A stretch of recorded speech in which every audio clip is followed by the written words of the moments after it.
What we wish to record is the tale of how heaven's will took shape on the earth below. O heavenly gods, these creations are your works. Grant us divine wisdom, let us endlessly record. Yes, today we're talking about the genesis and structure of Teyvat.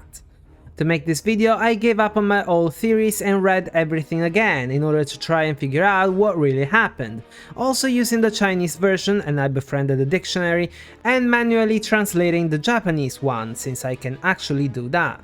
But first, this is a theory video and leaks are prohibited in the comment section. I will use information available in the game, but my theories and conclusions are not to be considered the official lore of the game, unless I got something right and it's confirmed in a later update of the game itself. I know that many won't agree with this theory, so if you want to discuss them, I will answer no problem even if you disagree. Just remember to be polite, alright? Okay, now sit on your eternal throne and let's start this video. First of all, we need to talk about the first 3 chapters of Before Sun and Moon. When the Eternal Throne came, the world was made anew, which is something we all have tried to explain for years. In English, the Eternal Throne arrived on the Old World, a pre-existing planet inhabited and ruled by the dragons, and decided to remake it completely, but in Chinese and Japanese, it's clear that the Eternal Throne didn't terraform the Old World, it simply decided to create a new one right away. This can be easily proved because the first chapter, when the doves held branches, a reference to the Christian Genesis that implies that the Eternal Throne had lost its own world and was looking for a new one, simply summarizes the first 4 years of the story, which are then explained in the following 2 chapters, so the creation of the world that happened at the same time as the fight against the dragon sovereigns. Important is also the chronology of these events. The throne arrives, it decides to create a new world, it sends out the Primordial One, who created 4 shades of itself, called Shining Shadows in Chinese, so that they would create the new world while it fought against the dragon sovereigns. 40 years later, the war ended, and in English, the dragons were vanquished, which clearly makes little sense because we know the sovereigns didn't die. In Chinese and Japanese, in fact, the concept of being vanquished doesn't exist at all. They were simply defeated, they submitted to the heavens and they were brought into the new world, because, think about it, where are they now? Before moving on with the story, let's talk about the shades. I believe that they are inferior copies of the Primordial One, each granted one of its powers that they first used to create the world and then turned into the rules of Teyvat. Considering that the 3 shades we've known so far, Sasti, Istaroth and Ronova, are women, the 4th shade and the Primordial One itself are 99.9% going to be women as well. Now the biggest problem with the shades is fairness, because some people think it's the Primordial One, while others, like me, think it's one of the shades, and this debate began because of 2 sentences. The Primordial One may have been Fanes, probably because as the first shade it simply looked just like the Primordial One, and the Primordial One and its 3 other shining shades, which simply means that it was common knowledge for the people of Enkanomiya that one of the shades couldn't be relied on for some specific reason that we don't know. Although we've never met the shades, we know which rule they represent and what they might look like thanks to 4 out of 5 artifacts. The Goblet of Eonothem, known in Chinese as the Cup of the Void, is Sasti, mainly because, despite what I said in the past, she looks like Yana as the Herrscher of the Void. Interestingly, the Chinese term for void, Kong, has nothing to do with the abyss, it's about emptiness and the sky, so space, which is also why in Japanese, Kiana is called Sora no Richa, the ruler of the sky, basically. The Plume of Death is Ronova, the ruler of death, and she might look like Zele as the Herrscher of Rebirth, because she rules over life and death, similarly to the Ode of Resurrection that Ronova created. The Flower of Life is the Shade of Life, of which we know nothing about. Since there is no Herrscher of Life, apart from Zele again, I think and hope that she's going to be Elysia, the Herrscher of Human/Origin, also considering that the Shade of Life did create the humans. Lastly, the Sands of Aeon, which in Chinese are the Sands of Time, are Esteroth, the Shade of Time. Now the only Hersher with time powers is the Hersher of Finality, so Kiana again, so maybe they'll go for the original one from the previous era. When it comes to the last artifact, the Circlet of Logos, I think it represents the Heavenly Principles. In Chinese, it is called the Crown of Reason, so the Hersher of Reason, Bronya, which would be very interesting to see considering that the Tsaritsa, who might be the Bronya of Teyvat, is the one leading a rebellion against them. To conclude, I think that all 4 shades will have both an unmentionable Ars Goetia name and a Greek one that the people used instead, like Estroth, Ars Goetia name, is Kairos, the right moment. Phanes in Greek mythology was born from a cosmic egg in the ether, which oversimplified is space, the void, which makes me think it's Sasti's name, whose Ars Goetia name I won't mention because it's a leak. Renova might be Kires, the Greek goddess of death on the battlefield, or Thanatos, but they would be challenging Marvel, so I don't think they'll use that name. Lastly, the goddess of life might be Gaia, the personification of Earth and mother of all life, or Zoe, which literally just means life. Going back to the genesis of Teyvat, Phanes began creating the Microcosm while the Primordial One fought the dragons. In English, the book says that to create the world, the egg from which Phanes was born had to be broken. However, Phanes used the eggshell to separate the universe from the microcosm of the world, making it sound like Phanes disobeyed the Primordial One, but in Chinese and Japanese, the word however doesn't exist at all. Phanes simply used the eggshell, the natural and expected first step in the creation of Teyvat. Then, after 40 years of war, the Primordial One won and the dragons submitted to the heavens, so the creation of the world inside the egg began, which lasted for 360 years. The Primordial One, although I think the scribe actually meant Phanes, confusing it again for the Primordial One, first created the mountains, rivers, seas and oceans, then with the Shade of Life created everything that had life, so both animals and plants, concluding the genesis with the creation of the humans, defined as the opening of the Ark. Now, the Shade of Life didn't actually create life by herself. She most likely instructed the Dendro and the Water Dragons, who we know created the earliest life forms of Teyvat. Specifically, Apep created vegetation, while the Water Dragon, the heart of the Primordial Sea, created both the animals and the humans. As a consequence, each dragon most likely had a hand, or a paw, in the creation of the world. Now it's time for the most complicated section of the video. Say hello to the mural from the domains. I believe, now more than ever, that this mural simply represents the genesis that we've talked about so far. At the top, the unique symbol in the middle is the Primordial One, while the 4 eyes are the shades. Below, there's a dragon, so the war between the Primordial One and the 7 sovereigns. Under that, there's Phanes' egg, even though it looks like a pear, but ignore that. Inside the egg, there are 3 very important symbols. A circle split into 3 sections, each containing 1 arc of a triquetra. This is the New World, composed of 3 realms: the Human Realm, the Light Realm, and the Void Realm. Interestingly, the line that separates the 2 realms at the bottom looks like a spiral, and despite the shape, I don't think it's a spiral abyss, it's Irminsul. Beneath the world, there's a winged being, Phanes, so most likely Sasti, the one shade that the travelers met outside the world.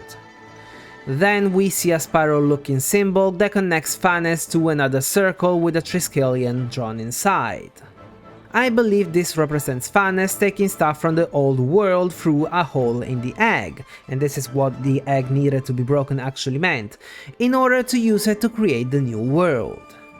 Logically speaking, if the Eternal Throne simply wanted to create a new world and had the ability to do so, why would it fight the dragons and then bring them inside the new world?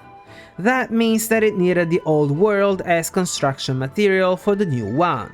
Or, better yet, since the Tenebrous Mimiflora talks about mimicking a tree world, it used the old world as a seed from which the new world should have grown and bloomed. Lastly, I couldn't find a reasonable explanation for the 6 eyes around the egg. I could come up with something like they could represent that the world was created in an egg to hide it, so that those who forced the Eternal Throne to find a new place to live wouldn't find it, but that would be completely baseless speculation. Now let's talk about the three realms. Generally speaking, I believe that the human realm lies on top of the void realm, bottom left, and the light realm, bottom right.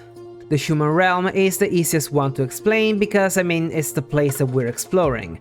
Only back then there was a massive unified nation that probably covered the entire surface, populated by the primordial humans and the dragons who accepted the primordial one's rulership. The Void and Light realms instead are related to Irminsul, of which the original purpose was, I think, to manage the material taken from the old world. The primordial elements were brought into the Light realm to then be converted into useful materials for the human realm, while everything that was discarded ended up inside the Void realm, the trash can of Teyvat. So the Abyss in general contains the resentment and hatred of the world, but that's not all. In Before Sun and Moon, we learned that some of the dragons didn't agree with their sovereigns, who recognized the Primordial One as the ruler of the world, and also didn't kneel to the heavens, so they fled into the seas and oceans, which actually means the Abyss. This becomes clear because Enkanomiya fell into a specific area of the Abyss that had always been ruled by the Hydro or Baptismal Bishops, who, as Eboshi told us, never bowed down to the power of the heavens. And we know that Enkanomiya is in the Abyss because of sentences like "even in these depths," that in Chinese is "even under this abyss," or the child asking Orobashi, "could you then perchance become our god?" that in Chinese is "let me ask you, can you be the god of us people in the Abyss?"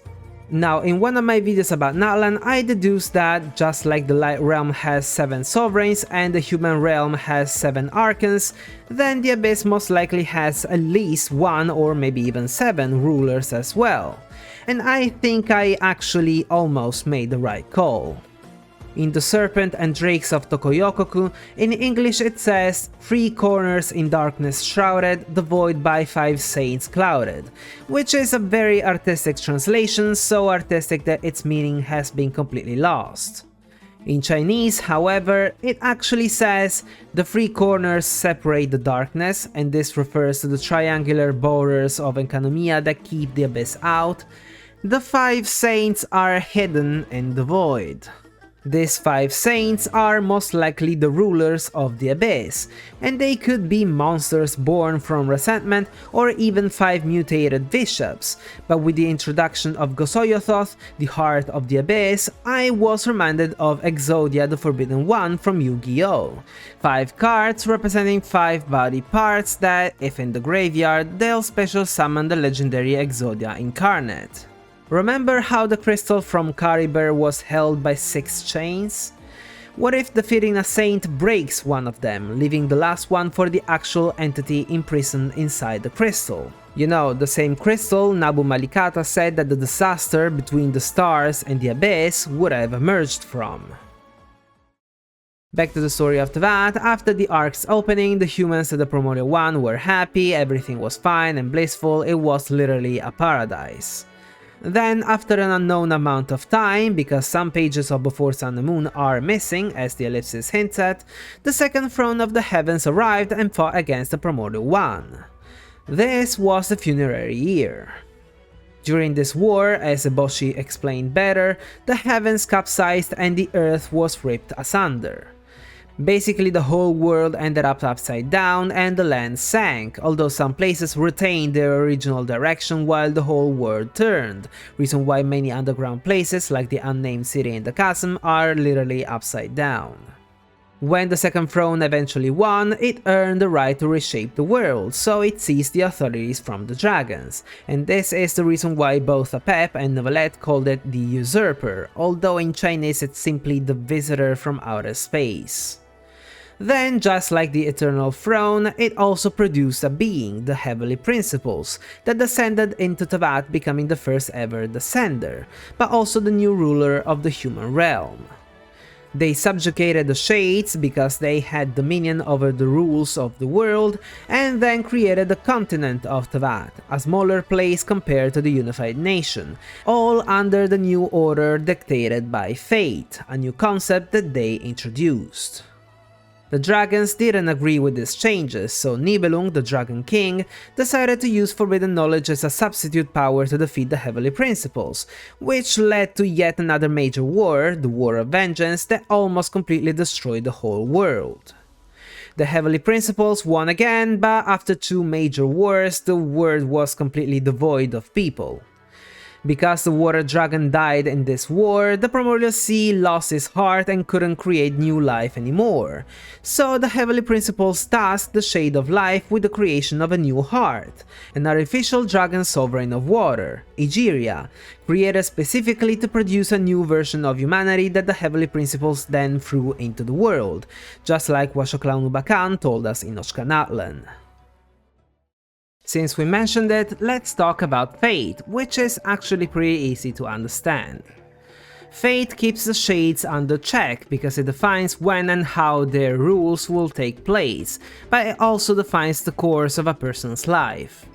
To make it easy, when a person dies, their memories and experiences go back to the ley lines and are stored in the stars, the Irminsul fruits. Then, when a new person is born, a combination of these experiences of the past will become their fate, so no one will ever do anything new or unexpected. This is what Washaklaunu Bakan meant when he said that the Heavenly Principles didn't want their humans to evolve. Only long-lived species have a chance at evolution, but they will inevitably exceed the limit of memories that they are allowed to obtain and face erosion, which deletes the earliest and core memories to make space for new ones, causing that being to forget who it actually was. Fate is even easier to explain with the Night Kingdom, the miniature version of Irminsul and the ley lines. Some Nathalanese persons' lives are defined by a specific ambition, a predetermined path. Upon death, this ambition and their heroic deeds, their experiences, go back to the Night Kingdom, where they are condensed into an ancient name, a stone just like the Irminsul fruits, and is assigned to a newborn person. Mualani, for example, lives by the ideal of unity, because she inherited the ancient name Umoja from Tupac, Atahualpa, Uenuku, and every hero who shared that same ancient name. Mualani will always act as Umoja dictates, but if she doesn't, if she loses, her ancient name will be destroyed, which is the Nathalanese version of erosion. Before going back to the story, let's see how Teyvat changed after the Heavenly Principles. First of all, the world is upside down, which also means that Irminsul doesn't point toward the old world anymore, so it probably stopped siphoning materials, which also means that the world can't be completed anymore. On the other hand, the gate to Teyvat, from which the humans used to receive what they needed from the heavens, now leads straight into the Abyss. This is the reason why the traveler has memories of the Abyss, since the twins went through it to reach and flee from the human realm, but also why we always go through a gate when we open the game. The other difference is the smaller continent replacing the unified nation. The continent actually explains why I decided that the Abyss was the realm bottom left and the light realm the one bottom right. Mondstadt has the Spiral Abyss, so it obviously has to be above the Abyss. The entire continent, Natlan above all, has been invaded by the Abyss, which comes out from the ground. Lastly, Enkanomiya is in the Abyss. It borders with the human realm above, but it also borders with the light realm, so this is where the void realm ends and the light realm begins. Now, if the continent covers only half of the human realm, what's in the other half? If you thought about the Dark Sea, the bit of Erosiderite says that it is a place outside the jurisdiction of the Seven, just like Eboshi also described the Abyss, where many gods who refused to live under the rule of the Seven fled into, just like the Bishops once did. Lastly, the Jade branch of a distant sea tells us that Orobashi fled into the Dark Sea, where he found the people of Enkanomiya. Considering that Enkanomiya is more or less underneath Watatsumi Island, an area that is definitely still under the Heavenly Principles jurisdiction, the Dark Sea has to be underneath, so the Abyss. Now, in the other half of the human realm, there's simply nothing, except for the empty Golden Apple Archipelago. The reason is simple: the Heavenly Principles created a new land that they could easily watch over, probably through the floating island of Celestia, so building so far away that Celestia couldn't even be seen would have defied the purpose. Back to the story, the continent was a barely hospitable, barren place with new humans who just started populating the surface, guided by the angels who also submitted to the Heavenly Principles. This era, the Envoy Age, ended with another catastrophe, most likely caused by Apep's attempt to fight the Heavenly Principles and the arrival of the second Descender. Apep never betrayed Nibelung, so she kept gathering forbidden knowledge from the cracks in the corners or borders of the world caused by the War of Vengeance, which makes me think that what's inside the egg, the red stuff we saw past the fake sky in Natlan, is forbidden knowledge. Then the second Descender arrived, probably the heir from the battle pass shown in front of a still verdant dragon spine, so when Salvindagnir was built. I believe that the folk tale in the records of Juyan is based on some truth, so maybe the angels rebelled against the Heavenly Principles, aided by the second Descender, the Outlander, but they were all defeated and cursed, turning the angels into the Seelies. This is also when the Heavenly Principles realized that they caused the appearance of forbidden knowledge, the illusions they brought that could break the shackles of the land.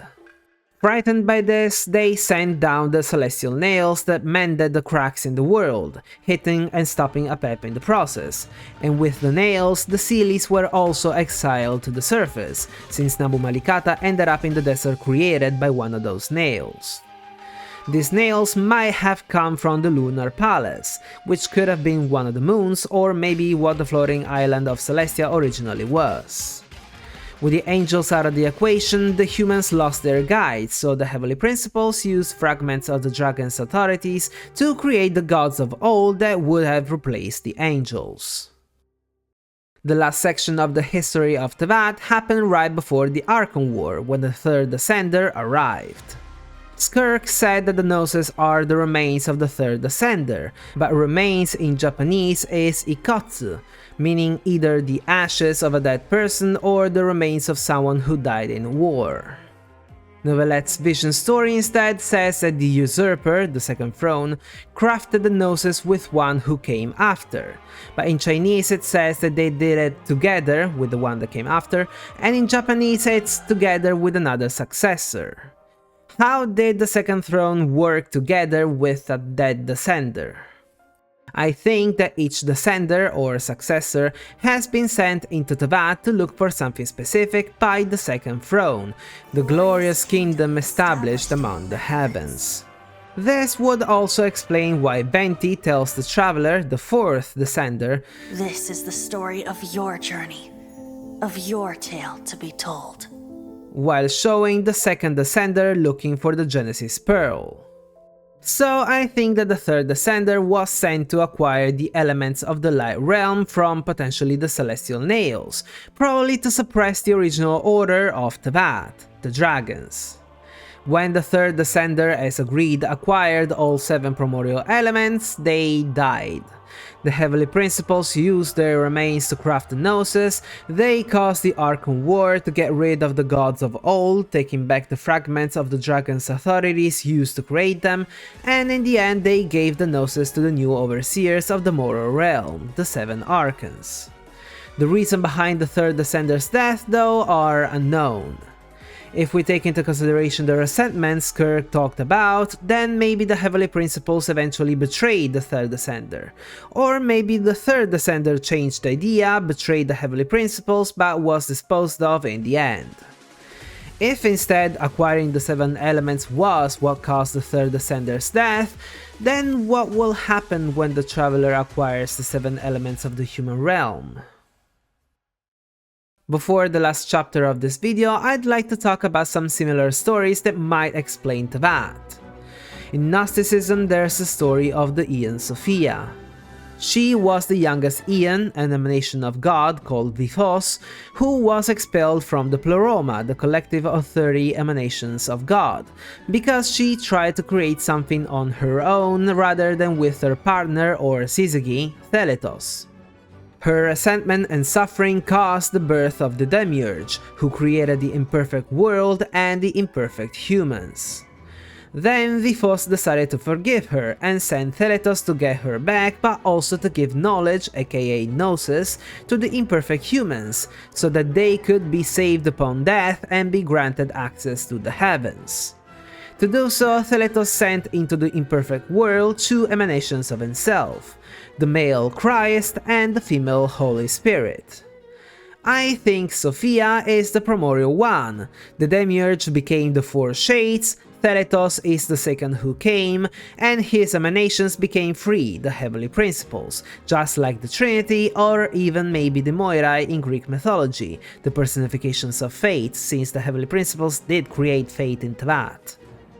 Another similarity lies in Phosphoros and Hesperos from Honkai Impact, especially since these two names exist in Enkanomiya. Sa, the last Venusian, wanted to rebuild the Venusian civilization on a new planet, an asteroid almost at the end of the solar system, but after a while Greshu crash-landed on this asteroid with the Ark, and the seeds of humanity that she was carrying populated the planet. Of course, Sa is the primordial one and Greshu is the second who came. In the story, very important is also how the 7 Vitas, basically created by Sa, might represent the 7 dragon sovereigns, because they each hold an authority, but if they are used together, they will summon Sa, who will destroy the world and reboot it. This feels like a very bad omen for Genshin Impact with the Tsaritsa gathering the 7 Gnosis. Are they trying to summon the primordial one? Lastly, in Nevalet's vision story, we learn that the second throne, the Usurper, was wounded and got its functions ruined in the War of Vengeance. The fact that the second throne sounds like a machine reminded me of Final Fantasy XIII, where there's a major god, Bunibelza, who created the Fal'Cie, basically mechanical gods that created and managed to land on both the mother planet, Grand Pulse, and on the artificial planet hovering above it, Cocoon. These Fal'Cie can also brand specific people, which are then defined as L'Cie, giving them super strength and magical powers, but also a focus, a goal that they will have to fulfill for them. The similarities are obvious, but it's curious how this brand sounds like a vision, especially when in Nevalet's story it is said that the vision holders will also give the god something in return when they'll have achieved their life goals. I just hope people won't start turning into crystals like in Final Fantasy though. To conclude the video, I might be able to explain the arrival of both the second who came and of the travelers, so let's all go back to Enkanomiya. After Aberaku created the Dainichi Mikoshi, or actually when Istaroth showed him the sun and instructed him to, as in Chinese, dig out the light from Enkanomiya, the place where the sun cannot be seen, which is a complicated theory involving Aberaku gathering the power of Earth that fuels the Helios from the light realm, since in Chinese Earth is called Huang, yellow, the color that represents both land and light, but that's not the focus of this chapter. Anyway, the people decided to find a way back to the surface, but the Primordial One had sealed Enkanomiya off, so they believed that the Primordial One had won the war. This has never made sense to me because the Primordial One loved the humans, so it would have saved them, especially since Istaroth knew where they were, but if you think from a Kanrian point of view, things drastically change. Kanria sent a delegation to Enkanomiya to steal Before Sun and Moon, a book they already knew the content of, so maybe they found something similar in the ruins of the unified nation they built Kanria in. Now, some pages of Before Sun and Moon are missing, specifically those before the Second Throne arrived, and Enkanomiya was very close to the borders of the human realm. So could it be that these people were partly responsible for the arrival of the Second Throne? This would explain why the people were expecting to be punished by the Primordial One by leaving them in the abyss. What they didn't account for was that the Second Throne completely hid the true history of Teyvat, in order to be considered the original creator of the world, but also it didn't even know about Enkanomiya at all. In fact, when the seal weakened and Orobashi fell into Enkanomiya, the Heavenly Principles decided to wipe them out because they knew the true history of the world. Orobashi took all the blame and sacrificed himself to allow them on the surface again, so Istaroth extracted the people's memories of the Primordial One and condensed them into the Sin Shades, sealing them inside Enkanomiya. Now, what if in Before Sun and Moon the people recorded how they summoned the Second Throne, and Karya took those pages and fled? Wouldn't this explain how, almost 2500 years later, the mages of Karya were able to perform a summoning ritual that brought Ether and Lumine inside Teyvat? And that's it, I hope you liked the video. If you did, don't forget to leave a thumbs up, and if you're interested in Genshin Impact Theory videos, consider subscribing. My next video will obviously be the 5.3 livestream analysis, so we'll see each other pretty soon. Well then, thank you so much for watching, and until next time, over and out.